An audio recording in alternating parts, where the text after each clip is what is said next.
Hello student, हम लोगों को पता है स्टैंडिंग वेव में होता क्या है। एक इंसिडेंट वेव होती है जो किसी बाउंड्री से यानी मीडियम के बाउंड्री से, वो बाउंड्री ओपन या फ्री बाउंड्री भी हो सकती है या कोई रिजिड बाउंड्री हो सकती है, राइट।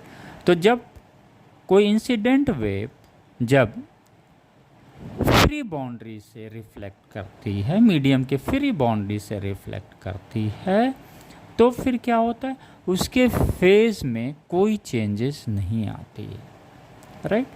फिर जो हमें इक्वेशंस मिलता है, ये इक्वेशंस मिलता है हमें y equal to 2a cos के x sine omega t, right.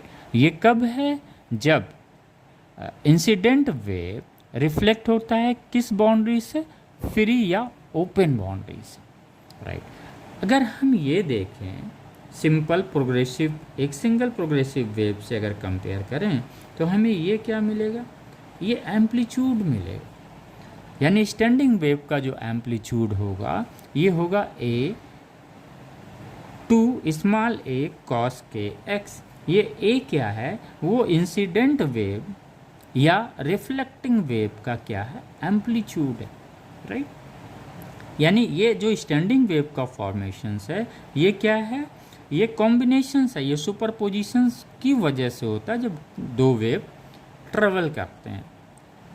Standing wave में क्या है, एक इंसिडेंट वेव है और एक रिफ्लेक्टिंग वेव है। ये ए समझ में आ गया, ये एक किसका, स्मॉल ए किसका एम्पलीट्यूड है, वो एम्पलीट्यूड है प्रोग्रेसिव वेव का या इंसिडेंट वेव का या रिफ्लेक्टिंग वेव का। के क्या है, प्रोपागेशंस कांस्टेंट है।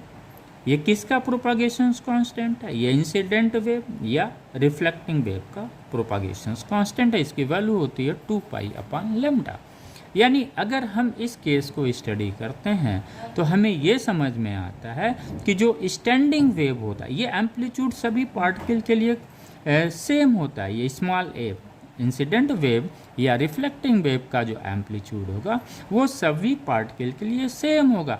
लेकिन जब स्टैंडिंग वेव का हम एम्पलीट्यूड पढ़ते हैं तो ये सभी पार्टिकल्स के एम्पलीट्यूड क्या होते हैं, वेरी करते हैं, राइट। ये वेरिएबल होता है। इसकी वैल्यू क्या मिलेगी हमें, ये 2a cos के x। यानी अगर x क्या है, पोजीशंस ऑफ द पार्टिकल्स है, अगर ये x की वैल्यू चेंज होगी तो एम्पलीट्यूड भी चेंज होगा। यानी क्लियर हो गया। प्रोग्रेसिव वेव में एम्पलीट्यूड क्या होता है, सभी पार्टिकल्स का जो ऑसिलेशंस में है सेम होता है, जबकि स्टैंडिंग वेव में वेरी करता है। तो this is all about that.